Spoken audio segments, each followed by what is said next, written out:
So this innovation of we are going to talk to each other as the means of reconciling our differences is not supposed to work.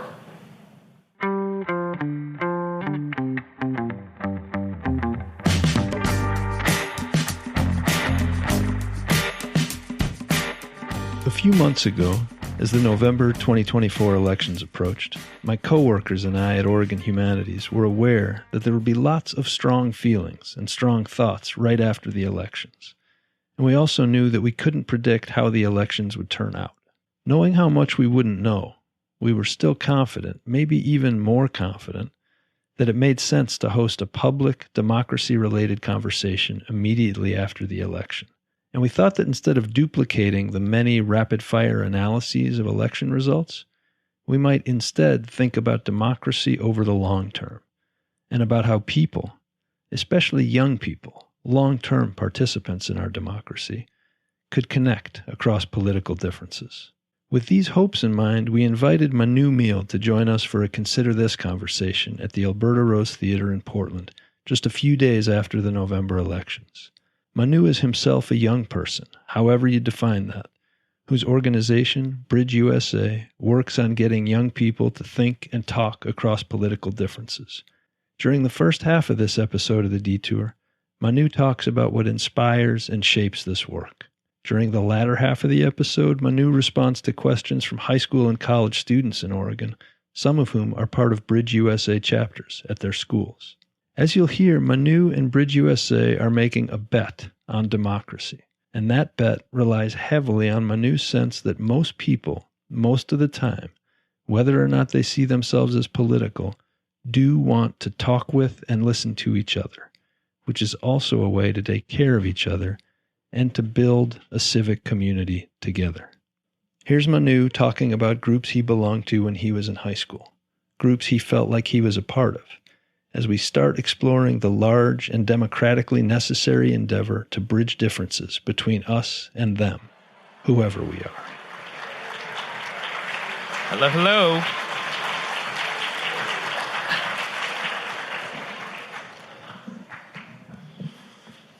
Hey, good evening, everybody. Thanks for coming out on a Sunday evening.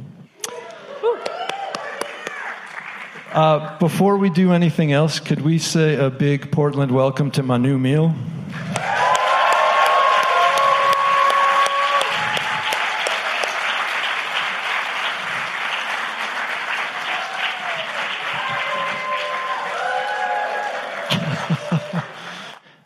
There were some things that happened earlier this week that made us think it would be great to talk with Manu because of his work and who he is. And so just really grateful you're here. I actually wanted to start not by asking about the work, but about you in high school. I want to ask you, who were your people, or were there groups you felt like you most belonged to? Who were your folks in high school? Whenever someone starts a live stage question with, I want to go back to high school. Where's this going? It's only up from here. So my mom still has no idea what I do. When I was in high school, I was actually interested in being a pre-med student. I used to do some high school debate. I never really was the kid that had the most friends. I was very much into essentially just getting by, getting through. I had some great friends that helped me, do some science fair work. This idea of politics and democracy was never really in the ether. And in 2016, fall of 2016, which was the first time that President Trump had been elected, I actually went to school at UC Berkeley. And February 2nd, 2017 was the day that changed the trajectory of my life. I was never one of those kids that was born just ready to start an organization or build a campaign or go out there and do this leadership thing. I was actually quite introverted. And February 2nd, 2017, Adam, this speaker was invited to campus named Milo Yiannopoulos. And I didn't know anything about Milo. I didn't know anything about the debate that would ensue. But what I did know was that as I was walking back from my dining room at Cal, I walked past a cafe, and inside the cafe, window broken was in, and there was a TV screen that said, CNN, UC Berkeley students protest free speech. And what was crazy about that moment was not that headline, because again, I didn't know anything. It was that the television crew that was filming that moment was standing right next to me. That was sort of the breaking of the fourth wall. That was when I went from feeling like, a spectator to a participant. I'll stop there because I think there's a whole conversation to be had about what happened next, but all that to be said that the high school students that are especially in this room, you should know that a lot of the adults here are looking to you, no pressure. And the reason for that is not because I think you are thinking about leading right now. It's more because I think that when you're young, you're equipped with a certain level of naivete. But that's a very lethal type of naivete. Lethal. Lethal because you have yet to be weathered by the storms of the world. And as a result, you have the ability to dream. Whether you're a Republican, Democrat, conservative, liberal, those labels don't mean much. And so that's what I'm excited about, and that's what I'm interested in exploring as we continue the conversation. Thank you. In a way, I'm going to pull you back there one more time, and even before the Milo moment in college, I guess I'm curious about, I want to ask the group question one more time. Whether there were groups of people, either in your high school or in college, before you got into this work, where you felt like, I kind of connect with these people, and I recognize that this is where a connection happens easily as distinct from some other groups. Like, can you think of a group or two that you could name that you felt like, this is where I'm me? The nerdy debate kids. The groups that I was a part of in high school, and I actually think it's informative as we think about the groups that we're in part of today, there were really groups where I was just looking to feel like I belonged. There were groups that I was thinking about where I felt like people around me understood or had some sort of sense of shared purpose. And that's a very intellectual way to think about how a 16-year-old navigates friend groups in high schools.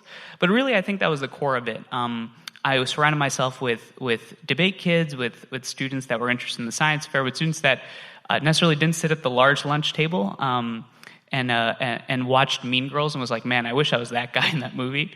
It was students that were trying to still figure themselves out. They were on a path to try to understand. And I think at that time, when you think about the lived experience of somebody of that age, so that was 16, so this is 2014. I was born around 9/11, went to middle school around the Great Recession, graduated high school in 2016, then graduated college in 2020, July, the January Capitol riots and the pandemic. Not a great sample size of, boundless optimism. So again, I layer that because I think a lot of these people were not really thinking about politics. They're just trying to figure things out. And you, especially describing those events that you've lived through, I guess that everybody here just about, many people have lived through. At what point did you feel yourself starting to get political? And what did that mean to recognize that maybe you were interested in, if not being political, at least caring about democracy? Years. The way that I would say I got involved was, it wasn't that I got political. It was that I felt like I finally had something that I could offer to the community around me. After those protests, and this is Berkeley, so the crazy thing was not the protest. That's par for the course. What was crazy about that moment was that these were the largest protests since the 60s when Dr. King came to campus. They not only cost the university millions of dollars in damages, but students from across the political spectrum were hurting. Journalists had been punched in the face. There was alt-right folks coming. There was far-left folks coming. There's people from all across the spectrum there trying to make hay with that moment. And so the next day, like when we were just going on to Campus Square, it wasn't about being political. It was just, how can we as fellow students contribute to the environment around us because our fellow friends are hurting? That was it. How can we contribute to the around us because our friends are hurting? And what struck you then as the way to make that contribution? So I was born in New Jersey, in New Brunswick. for the first 5 years of my life, on and off, I actually lived in India with my grandparents. I basically didn't live in a place for more than 2 years until high school, which was for the first place where I stayed for 4 years. So I give you that experience because throughout my entire life, it was all about adapting to different environments, not really having stable friendships.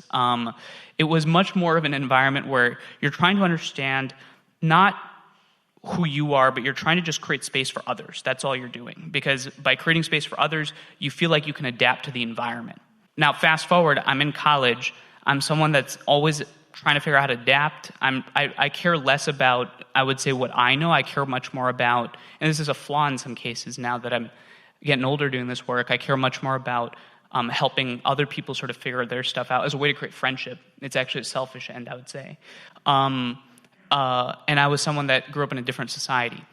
So now suddenly I am confronted with an environment where I have a very clear understanding of America and American politics. One in which people are trying to work together, they're trying to solve their problems. President Obama was sort of the first president that I really understood in terms of my consciousness as a kid. And the notion, Adam, that you have something happen on campus where two groups of students feel so viscerally opposed to each other that they're willing to put everything on the line for their ideas. And then on top of that, you have outside groups coming in to make the most of that moment. All I could think about was, this is different than what I've understood America to be, and so I went straight to my impulse of, how do I create space to help these people belong? It was actually a very naive proposition. You say that from today's perspective that it's naive? I would actually say that from today's perspective, it was very perceptive. Yeah. So will you say more about that? That seems an important distinction between naive and perceptive to recognize. At that time, I was very naive because the idea that you're trying to get people that are fundamentally opposed, and this was happening across the country. There are people sitting in this audience. I mean, you've been doing this work for 20 years. 2016, I think, was a real moment where people started to choose how they were going to contribute and give back to this democracy. I want to try to get students that fundamentally were at odds last night to just have a conversation. That was it. The chancellor of UC Berkeley at that time, Carol Christ, who's a fantastic leader, she's done a lot in higher education, in academia. At that time, her and a lot of administrations around the country were criticizing our work because they're saying, I don't think this is what matters right now. This free speech stuff, it's all just flashbangs in our politics. Think about other ways to get involved. 2 months ago, as she's now leaving the university, in her last paragraph, in her letter stepping down, she said, I've got one last wish for the people of the UC Berkeley community. And this isn't quote for quote, but this is paraphrased of essentially what she said, which is, I want us to recognize that civic discourse and talking to people that are different than us is a fundamental aspect of our democracy. Without it, we don't have anything. And I've seen every institution, one after another, understand and reconcile with that. If there's one thing that you should know about me after leaving this room, it's that I have one belief, and that is that we do not have a democracy if we cannot talk to each other. That's it. That's all I believe. Yeah, actually, I got a text yesterday out of the blue from a friend here in town. No lead up to the text. The whole text was, clearly, we need a better strategy than bridging. Clearly, we need a better strategy than bridging. That was the whole text. But I thought it depends what first of all, what the strategy might be. Like, what is bridging a strategy for? Why that commitment to bridging, and what do you think it's for? What does success look like for your friend? What does success look like? What are we trying to build towards? We live at this time, I think, where we see different ways of engaging democracy as fundamentally mutually exclusive. So you got this thing called protest. If you're protesting, having a conversation with somebody else that disagrees with you, you're selling out. If you're having civic dialogues, protest is never a good thing. That's too uncivil. The greatest social change makers of the 20th century, from Mahatma Gandhi and salt marches in India, 1945, to Dr. Martin Luther King in the 60s and civil rights, to Nelson Mandela in 1995, South Africa, what they all understood was that this thing called democracy is a puzzle. It's a puzzle where there's different rooms, opportunities, and use cases for different tools. Imagine I asked you, what is the best piece of cutlery? Is it the fork, the knife, or the spoon? And you say, probably depends on what I'm eating. No kidding. I'll tell you what my goal is. My goal is that it starts with an assumption. And here's my assumption. I believe that the United States is not the greatest, not the worst, but the most ambitious experiment in the history of humanity. Here's what I mean by that. And I specifically start out with not greatest, not worst, most ambitious. Stay with me here for a quick second. By 2045, the United States is going to be the most diverse democracy in the history of societies. Next year, the United States is going to be 250 years old. 250 years, to me, sounds like a very long time. In the span of empires and civilizations, the Roman Empire lasts for 1,800 years. The Chinese civilization and its emperors last for 1,500 years. Athenian democracy lasts for 400 years. The United States is not at the end of its experiment. It's in maybe chapter 2 or 3. Depends on how long the books are that you read. 250. And now on top of that, when you look at the history of humanity in the context of thousands of years, it's one of violence. It's one of tribalism. It's one of meeting people that are different than you, not with words, but with the spear. So this innovation of we are going to talk to each other as the means of reconciling our differences is not supposed to work. If you were a betting person and you fast forward 200 years and you looked at and studied this thing called America, you would bet against it every time. And that is my vision. That's what drives me. I believe that success for me is that you pull off not only the most ambitious experiment in the history of humanity, but what Thomas Paine called humanity's last best hope. For me, it's about building the ecosystem, the infrastructure, so that when you meet someone that you disagree with, you buck thousands of years of humanity to do something awesome. And that's, I care about you, I hear you, and I want to understand why. Thank you. Thank you for that. Maybe we can follow that just a little further into the specific choices you're making with BridgeUSA. And by specific choices, I mean, for example, working with students. Beginning with college students, and it seems like now branching out to high school students. But when we look at the polarization right now, which has become a word that we all recognize and shake our heads about. There's red-blue polarization, but there's also kind of polarization around attention to politics or not, and going to college or not. So I just want to ask you about why work with college students, at least as the majority of the work right now, as I understand it, given that the divides we're seeing seem in part to map onto going to college or not going to college. Mm-hmm. That's a really, really good question. So I'll actually answer the last part of it first, which is the educational divide you're pointing out. So BridgeUSA, for context, after that Berkeley thing, we created this thing called Bridge Berkeley. A lot of people thought it was a civic architecture frat. In fact, our first design was the Golden Gate Bridge. And so the first event that we held with all those protesting groups, I know we didn't talk about what ended, but 75 people showed up, which for me at that time was a big deal. And then 10 minutes in, 40 of them left because they were like, we came from the computer science department. So, again, it's only up from here, which is why all your questions, all your challenges, I'm very curious about. So please, please, please start thinking about the ways in which we could learn together. So we started college chapters, which were meant to get students from different viewpoints to have conversations, but more importantly, it was actually to push for a new type of thinking, a new mindset. It was to build spaces where people of very different ideas and backgrounds not only felt like they belonged, but actually felt like they could have disagreements productively. This work is not about compromise. This work is not about artificial harmony. This work is about managing conflict. That's a different frame, right? It's about managing conflict. To your point about the educational divide, well, it turns out that two things are happening now that weren't happening in 2017.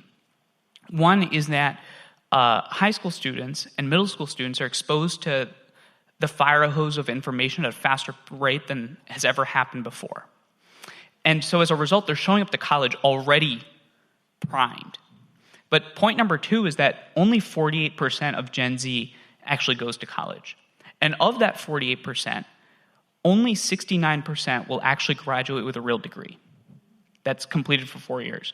So as a result, what that means is if you're only working on college campuses, you're only targeting a very small piece of the problem. And then very quickly to your first part, Adam, which is, well, how do you actually have these conversations and execute them in these spaces? There's just two things required, and then I'll turn it back to you to see where you want to take this next. But the two very broad things that are required is first is we see our work as actually just training people to have these conversations and skills. That's par for the course. There's nothing unique about that. There's amazing, great groups and organizations. There's folks from Braver Angels here. There's folks from other organizations here that do that work really well. It's about equipping those skills. But this is what makes, I think, our work fundamentally unique and important at this time. And this is part two, which is I see our work not as actually training a bunch of people to be able to have conversations. It's about creating the social permission structure for people to greet conflict, not necessarily with ideological rigidity, but with the open mind. I think that most people in society want to have conversations. I think most people in society are willing to have open-minded disagreements. I think most people want to be able to talk to people that are different than them, but are just quiet. I think we're scared.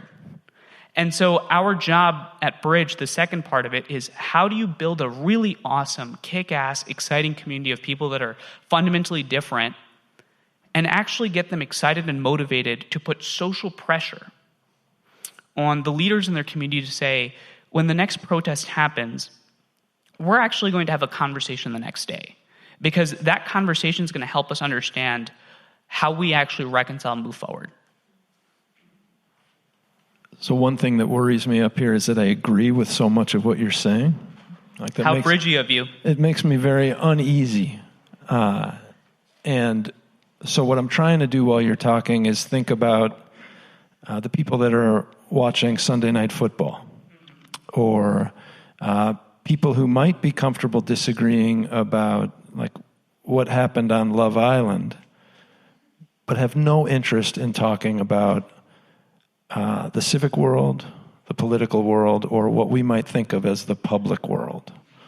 So can I just ask you for a minute about that, about how much you think our shared civic life should be a focus of attention for many of us, let's say? How much should we, is there a right amount of attention to the shared civic world that we ought to pay? It's a fascinating question because I actually think it gets to the core of the real challenge in our democracy, which I think is not necessarily even division, it's apathy. I think that the real risk to my generation, folks that are in charge right now, one of our most ardent and deepest supporters, someone that's really helped us think about this work, Andrew Yang, one of the things he talks about in our podcast is authoritarianism. Or democracies don't necessarily go at a bang; they slump into authoritarianism, right? And let me be explicit to the folks watching online right now. I don't mean authoritarianism from the far right or the far left standpoint. I mean it from an objective standpoint of if people abandon the civic space, there's a void, and that void always is historically filled by somebody that wants to exploit that void. So I think you've outlined a very, very important challenge. Now I'm going to challenge whether or not that challenge is actually as significant as we think it is. I think the reason why most people disengage from our politics is because they assume that to engage in our politics, you have to be what you had asked me originally, which is be political. I'm not political. I still am trying to figure out where I stand on different issues. That's not me being a shifting, moving target. I don't know how we've gotten to this point in society where you're 10 years old and suddenly you're the most ardent Democrat or ardent Republican in the history of humanity. I mean, if there was one thing that, you having lived in life know, which I'm only discovering, is there is rarely anything where one side is 100% right and one side is 100% wrong. It is a question of circumstance. It's a question of history. It's a question of time. So what do you most hope a 17-year-old at Riverdale High School or a 20-year-old at Portland Community College or a 21-year-old at Pacific, what do you hope they build? What are they trying to build? I would actually love to hear that from one of them. But I'll say two things. Here's what our high school students in general are doing and building. I think the first thing is that they're creating an outlet for fear. The biggest emotion that I feel from students, college, high school, frankly, not even forget college and high school, just in general in our society, is fear. People are walking on eggshells. They can't say what's on their mind. And as a result, they retreat to their echo chambers, which makes them more susceptible to radicalization. Young men are going to the manosphere, right? Whatever that means, right? Young women are forming associations that allow them to build relationships and bonds that allow them to externalize their pain. Folks of different identity groups, communities are doing that. And so what you're doing at your high school is you're creating an environment and a space where people that fundamentally want something, which is a desire to connect, actually can do that in their daily lives. But here's the second thing. I think over the last 15 years, the closed fist has captured America's imagination. And what I mean by that is to create change, to create progress, to build, to fight back, to create something that has a lot of resonance, to make something go viral. It's got to be outrageous. It's got to exist in conflict with something. The open hand is nonsense kumbaya, and the closed fist is the way things get done. Bridge is actually now the counterculture. In 2017, protest was the counterculture. Now everybody protests. There's nothing special about it. I'm sorry. I think it's important. I think it's useful. But right now, if I ask two people on the street, are you willing to either join a protest or are you willing to have a conversation with somebody you disagree with? They'll probably just say, I'll do the protest. Not because it's an indictment on protest, please, but because that's what we've rewarded. So I think what we're trying to do in this work is you as a high school student, as a college student, you are doing something that is fundamentally courageous at a time when everyone around you is here to tell you, show up with a closed fist. You're willing to try something different. And here's the secret. Everybody wants it. Everybody wants it. I'll just give you two quick lines. In 2017, if you told me on November 9th of 2024, I think that's the date today. Or the 10th, it's close. You told me that I'd be sitting with folks in Portland, Oregon, next to someone that's done amazing work named Adam Davis, talking to you about bridge building. I would have said, you're upside head crazy. BridgeUSA over the last 3 years gone from 12 chapters to 90 college chapters. We've gone from a high school program that started a year and a half ago led by my great friend Emily Green and some other great young people to now 35 chapters across the country. We now have a network of 11,000 students growing on an average of almost 1,000 to 2,000 every 2 to 3 weeks attending our events and participating. I think we're on track to being the largest and fastest growing student movement in the country. Because I think that most people at this time are not looking for a break from politics. They're looking for a new way. The closed fist is a vivid image, and it's also an image that many people take seriously, and probably some people fear more than others. So I think what I want to ask is a question about the relationship between bridging and understanding and the hope to build trust on one hand, and legitimate fear and the threat of force and intimidation on the other. And so I think sometimes when I tell people what Oregon Humanities does, they think, what a sap. And while you're trying to do this thing of getting 12 people to listen to each other, the threat is getting stronger. So in 2017, that argument would have had a lot of potence, that these people actually want you to do this. Now, these people hope you don't do this. They hope. Here's why they hope you don't do this. It's because we live at a time where I think, frankly, we're being played by people that traffic on outrage because they know that we're willing to turn against each other. Raise your hand if you've heard of the military-industrial complex. Portland. The outrage industrial complex is a very similar line of thinking, which is that at this time, to make money, to garner influence, to go viral, to get an applause out of you, you traffic in outrage. You say the stuff that you know is going to hit the audience. And that world is easy. That world is easy for those in power. Because imagine I told you, okay, you're going to run for office tomorrow in the United States, and it's not actually 330 million people, it's actually 3 people. There's a Republican, there's a Democrat, and there's a confused person. And so I asked you, well, how are you going to figure this one out? He said, well, pretend I'm a Democrat.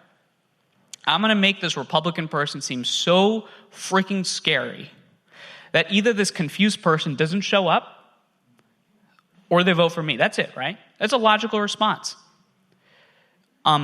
That's why I would tell the high school students and college students in the audience, by building a chapter, you are fundamentally throwing a wrench into the machine at this point.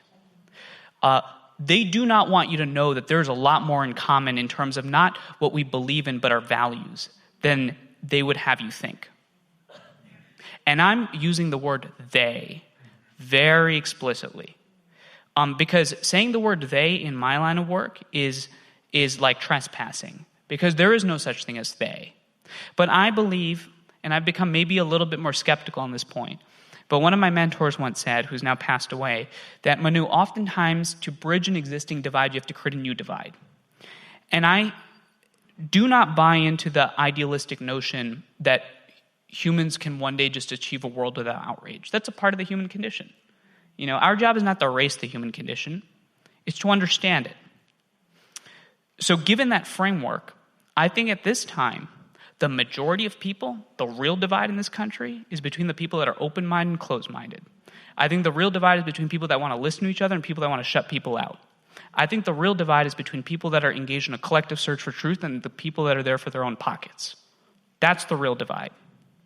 And my job is to help collectively allow those young people to understand that that's not only the new divide, but you advocating for that divide is one that will attract more people in the long run, because those people don't want you to have that conversation. So as you've been talking about this and trying to move us to see more clearly and have more ways to, I think, build habits and practices that you detect and want to see more of. Yep. In part through a podcast called The Hopeful Majority, it put me in mind of a James Baldwin essay called In Search of a Majority, which actually just had the pleasure of talking about with Oregon Humanities Humanity and Perspective class, which was on the theme, what is democracy? And we read Baldwin's essay In Search of a Majority, and he's trying to say, I think, a majority is not, it's not about numbers, it's not about power. He says it's about influence. But then he says something like, and I don't fully understand influence, and it's part of why I want to ask you this question. He says something like, what is honored in a country is what is cultivated there. So I hear what you're trying to cultivate, and I am deeply sympathetic to what you're trying to cultivate, and I want to ask about how you think that stands next to what you've also talked some about, that is what is honored here. Fear, outrage, that sort of thing. And I'm overstating and oversimplifying, but how do you see these two running up against each other? Yeah, it's again, I think, a really perceptive question because it gets at a key contradiction, which is what is the right framework and tool to cultivate at this moment, given the time frame we're in? I believe that the moment that the United States is in is a moment of fundamental and rapid change. Change in every aspect of our lives. It's change in technology. It's a change in the way we communicate. It's change in the way we consume information. And not just that, we haven't even arrived. AI is coming down the pike. So massive, massive change. And I think a lot of folks at this moment think back to the time of the Civil War. And I think, the United States is incredibly divided. It's going down that path again.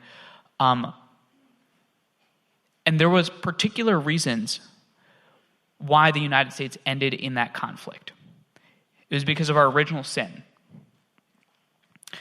Right now, my diagnosis of the problem is that due to the rapid change happening in our society, where people's fundamental identities are being questioned, where people are feeling left behind, where people feel like the bottom under their feet is shifting. And don't even think about politics. I mean, think about the change from the fax machine to the phone. Like, that could produce massive anxiety. Because of that, I think what's needed more at this time is the container to be able to manage people's anxieties, not to excuse, but because I think that to be able to manage change, you need to be able to reach people where they are and to be able to tell them that it's okay to feel the pain that you're feeling. But it's okay to feel the pain that you're feeling so that you understand that I'm here for you. And that way what happens is that person is much less susceptible to the forces out there that want to use their pain and manipulate it. And so in some ways, I see this work actually as offense. It's not defense.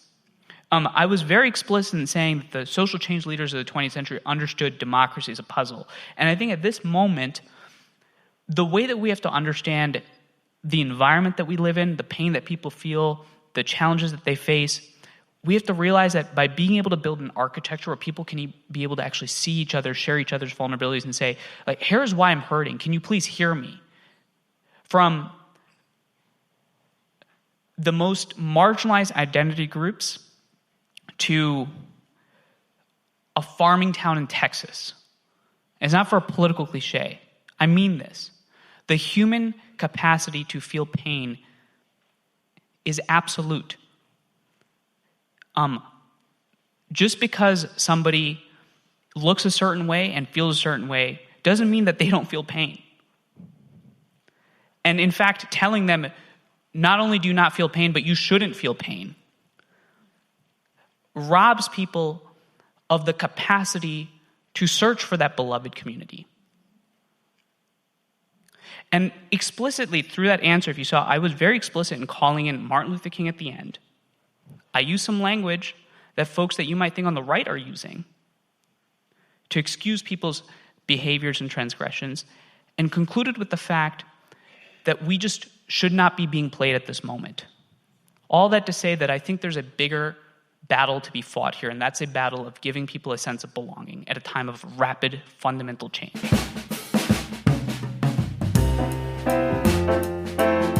You're listening to The Detour with Manu Meel.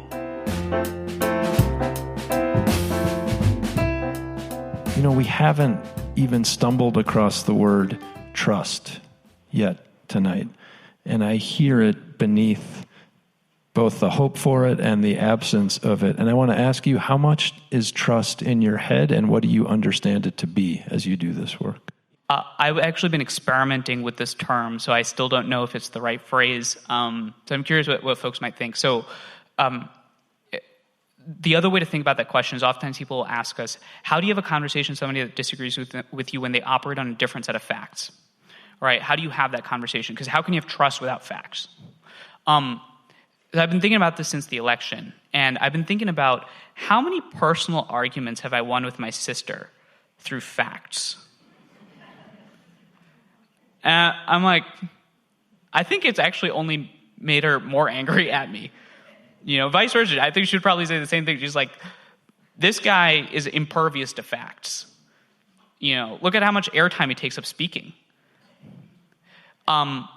So we've often viewed the term misinformation in the context of facts. You can't have a conversation without facts, which is true. I'm not demeaning that. But I think there's a new type of misinformation in our country, and it's a misinformation of intention. We are misinformed about each other's intentions. We, in fact, ascribe the worst intention to the people we disagree with and then make sure that everybody in that camp operates with that intention. So as a result, when we show up in a conversation with somebody that might disagree with us on a different issue, we've ascribed to them a misinformed intention. Now, you might find through that conversation that actually what you described to them as their intention was right all along. But that's the point of a conversation, right? So I think we live in a time of an environment where we've been misinformed about the way in which we think people approach the world. And when the worst caricatures of the other side define how you think about everybody in that camp, that gives those people the right to do the same thing to you. Thanks. Last question I'm going to ask before encouraging questions is actually, it's a little meta, and it's just, you've been doing this work for, it sounds like, about 7 years? Yeah, 7.5. Is that like Mars coming? It's Spaceship? coming, Aliens? Yeah. It's a fan. Oh. Yeah. I thought we were going meta. Yeah, that meta. 7 years of doing this work. You speak about it on your feed incredibly clearly.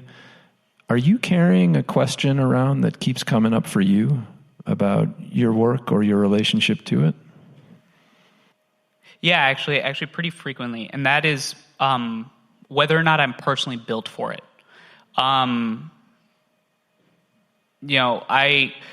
Most people, if you asked most people that know me, they'll be able to tell you what I should do with my life better than I could tell you.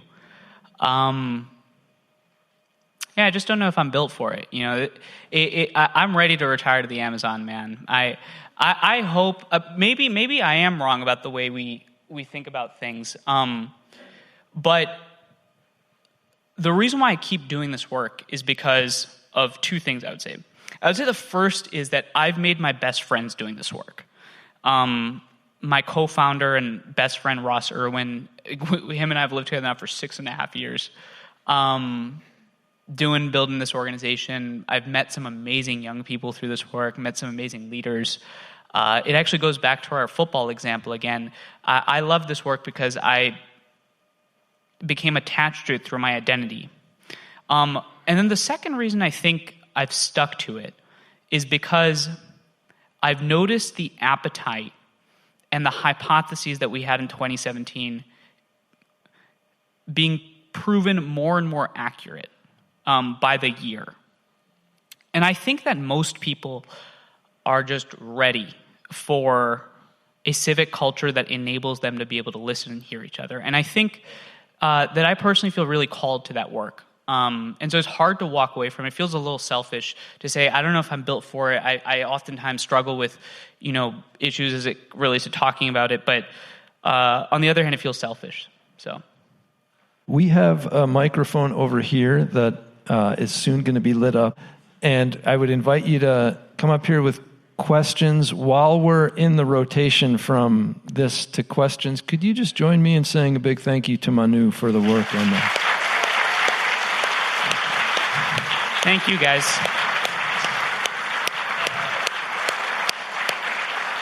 And maybe I should do this. Maybe I should give special encouragement to people who consider themselves to be young. That's everybody, questions. Huh? It may be everybody, but let's make space for, I know the microphone and the spotlight can be hard a little bit, but would love to hear questions. And could you please say your name and where you're from? My name is Kai Markle. I'm a sophomore at Pacific University. Nice to meet you, Kai. Nice to meet you as well. I had a question about something you said earlier, which is that a lot of people, you're using the example of those watching Sunday Night Football, just want the best for their communities and don't consider themselves political. I hear similar rhetoric from people who are very clearly political, but use that in a way to not listen to other ideas. It's like a great example of that would be like the abortion issue, right? Like those on the pro-choice side would say like, I'm not being political, I'm for the rights of women. And those on the pro-life side would say like, I'm not political, I'm for the rights of the unborn. So how would you like get around that and get people to talk? Yeah, that you might have a very political view, but you obviate the argument and you obviate the conversation. Is that your question? Yeah, you put yourself in the position of like you're taking the political view out of it. Yes. Even though it very much is, and you're just saying like, well, I'm just fighting for like the rights of women or the rights of the unborn. Yep. I'm not political, but it is. Or you deflect it to your like favorite influencer, and you're like, that's what they said, not what I said. But I believe in that. I think there's two things here, and again, I'm going to try to be very quick so we can get through as many as possible. Step number one is that oftentimes when people say that they're not being political, but they're making a very political statement, I think it's oftentimes because they're operating from a feeling of defensiveness. I think they want you to know what they believe, but they also don't want to be challenged because they're scared of being challenged.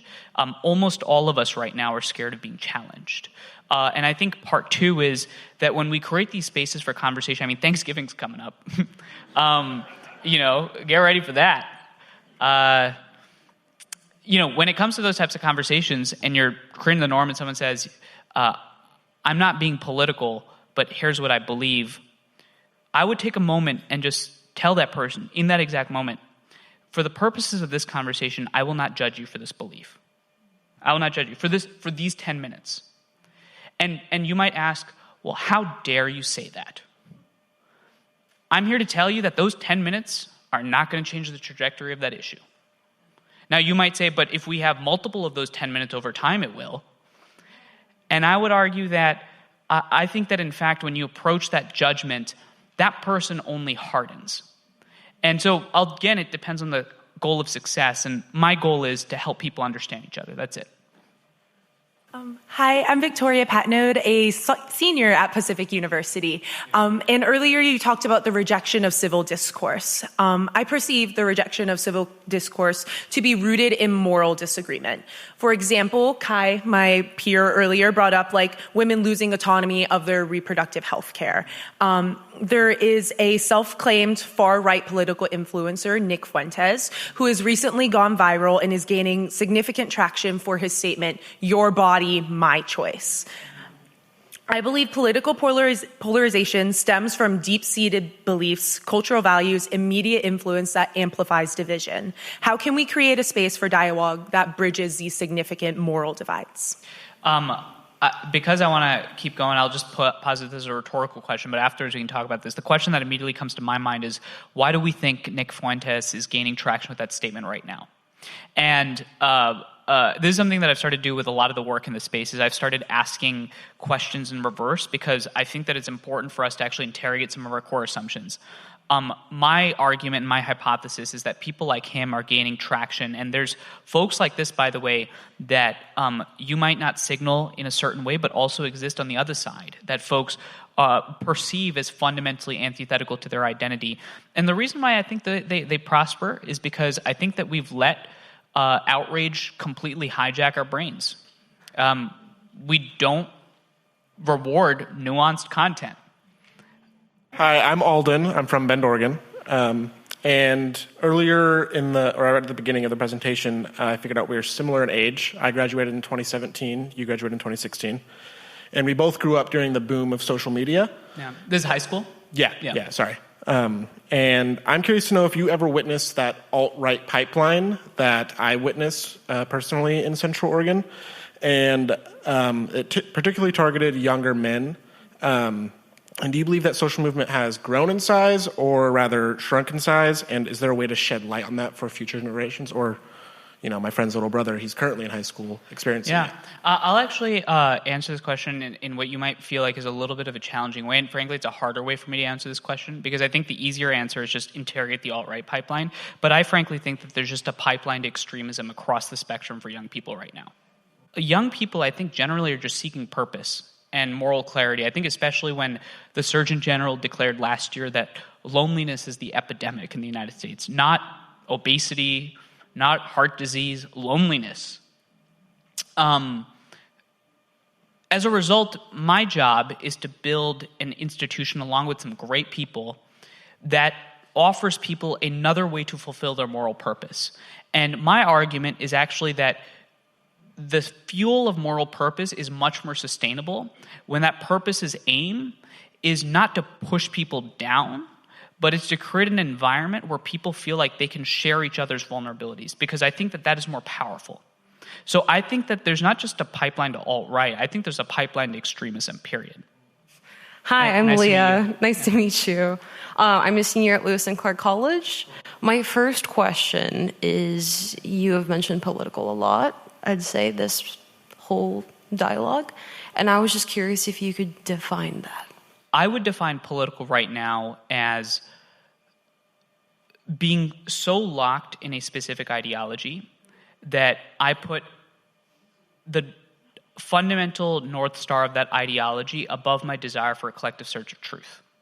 That to me is political. So would political be synonymous with closed-mindedness in your perspective? In this day and age, from my viewpoint, yes. Okay, interesting. Thank you. It's a fascinating rhetorical deconstruction of that term. My second question would be, you mentioned, I just keep looking at that light. I'm just going to look at the stage. I know it's a little crazy up here. It's blinding. You mentioned how there is an issue with misinformation regarding incentives. And Regarding incidents? Intentions. Intentions, yes. Yes. I meant intentions, Yeah. apologies. And I was curious of tactics and strategies you would recommend Sure. in order to navigate this, especially in the context of algorithms and rage baiting on social media platforms. Yes. If you take the theory that every incentive structure right now in different spaces, so politics, social media, even entrepreneurialism, the incentive structures align towards being outrageous. I think that what needs to happen is we need to be able to deconstruct those incentive structures. So as it relates to algorithms, one of the things that we're actively working on thinking about is how can you build an algorithmic infrastructure where people gain following and gain social credibility by being able to articulate how nuanced they are actually publicly. So here's a very simple thing that we've floated out. Mark Zuckerberg invented this thing called the blue check mark on social media, which is one of the most powerful inventions, because what he realized was that we as humans love attaching credibility to social badges. All right, so anybody that's got a blue check mark is amazing. One of the ideas we've thrown around is, what if you created the green check mark? And that green check mark was only allotted to people that engaged in the platform in a certain way. And importantly, it's not certain in terms of information. It's in terms of how they're actually making their arguments. Are they citing articles? That's one of the ideas we've thrown about. And then finally, I would say that as it relates to your local environment, your local space, I think that you gotta, think about ways in which you can find those communities of ideologically diverse people and build chapters and relationships with them. And I hope that we can work with you. How do you think that this would translate into this, just in restructuring democracy as we know it today? Oh, it will translate, because it'll translate. And the reason for that is because democracy, I think, ultimately, at this time, is a political system that bets on the notion that we as people are able to navigate and manage our disagreements through the ballot box, through our words, through our conversations, through our ability to see each other. And I think that if you strip away the complexity of the moment, I think most people believe that. So I'm betting on the human condition. Thank you. So my name's Theodore, and I'm up here from Oregon State. My campus in particular has kind of, for lack of a better word, fallen victim to these rage baiter types. Even last year, we've had people from Turning Point USA, Sure. and even on the left side of the spectrum, a months-long occupation by pro-Palestine protesters. And that's kind of left most of our student body kind of traumatized. Yep. And even more apathetic and more disgusted by politics. How do you still reach people who have gone through that? Yeah.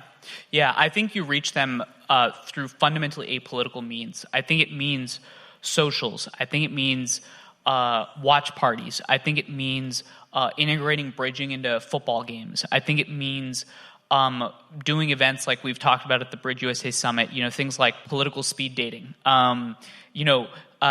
Integrating the pursuit of truth, conversation, dialogue into things that make people feel like they're not going out of their way to engage.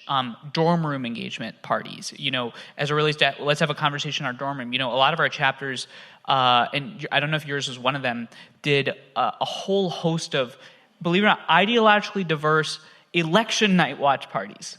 I mean, talk about the courage of these kids. Talk about the courage of these kids. They are in one of the most polarized times in American society where everybody tells us this is absolutely impossible. They created watch parties so that they can sit down with their friends knowing that one of them is going to be the other one by the end of the night. We should reward that. Don't put them down. They're listening to you. When they read the paper and they see, or when they hear their influencer, they're on CNN, and they hear somebody say, "You're betraying your cause." That's a betrayal of democracy. And that's a betrayal of our future. Don't do that. Lift them up, and you'll get them going. Again, I'm Sai. I'm a junior at Riverdale High School. And I'm wondering my high school, the political demographic makeup is really similar to that of the city of Portland. Closer. Sorry. It's really dominant in one direction, and I'm wondering, how do we productively have those conversations without making it feel like that majority ideological group is kind of ganging up on a smaller minority there? Yeah, so there's two parts to that. One is, if you're in a group of friends that are all on one side of the political spectrum, I guarantee there's a lot of disagreements on that one side of the political spectrum. Bridging doesn't have to just be left-right. There's a lot of disagreements on the left. Let's have those conversations. In fact, the Democratic Party is having them right now. So I think you can find a lot of that right now. The second element, and this hypothesis was proven true, and I use the word proven very intentionally, this election cycle. I said in 2020, there's a lot more conservatives that are young people than you think. Why? Because humanity is filled with diversity, and if we're truly a free society, people are going to be growing up in different circumstances, different environments, and they're going to come up with different beliefs. So I would actually challenge, I think there's a lot more conservatives in your high school. There are some. No. I think that those are the loud ones that'll say or they'll tell you, but I think there's actually a lot of quiet people.